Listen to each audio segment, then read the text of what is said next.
Simple ആയിരിക്കണം, elegant ആയിരിക്കണം, ഡിഫറെന്റും ആയിരിക്കണം. ഇന്നത്തെ സിതാരയുടെ സെറ്റ് സാരി നോക്കാം.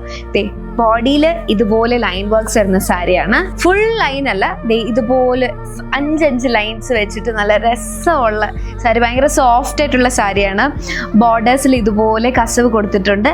അതുപോലെ ബോർഡേഴ്സിൽ തിൻ ലൈനിൽ കളറും വരുന്നുണ്ട്. കസവ് നല്ല രീതിക്ക് വരുന്ന ബ്യൂട്ടിഫുൾ സാരി. ഇതിന്റെ കളർ ഷെയ്ഡ്സ് അവൈലബിൾ ആണ്. ആദ്യത്തെ കളർ ഗ്രീൻ ആണ്, അതായത് ലാസ്റ്റ് ഇതുപോലെ ഗ്രീനിന്റെ ചെറിയ ലൈൻസ് വരുന്നുണ്ട്. അതുപോലെ ഓറഞ്ച് കളറും അവൈലബിൾ ആണ്. കുറച്ച് ഡിഫറെന്റ് ആയിട്ടുള്ള ഒരു സാരി അല്ലേ. സിമ്പിൾ ആണ്, എന്നാൽ കുറച്ച് ഡിഫറെന്റും ആണ്. അറ്റത്ത് ഓറഞ്ച് കളർ വരുന്ന സാരി. ഫുൾ ബോഡി ഇതുപോലെയാണ്. ബോഡി പോർഷൻ ഇങ്ങനെയാണ് വരുന്നത്. നല്ല ലൈൻസ് വരുന്ന സാരി. ഇതിന്റെ തന്നെ സെറ്റും മുണ്ടും അവൈലബിൾ ആണ്. ഇങ്ങനെയാണ് പ്രോഡക്റ്റ് പോകുന്നത്. സെറ്റും മുണ്ടും എങ്ങനെ ഇത് പർച്ചേസ് ചെയ്യാൻ ഫോട്ടോ എടുക്കുക. സിതാര സെൽസിന്റെ വാട്സാപ്പിലോ ഇൻസ്റ്റാഗ്രാമിലോ മെസ്സേജ് അയക്കുക.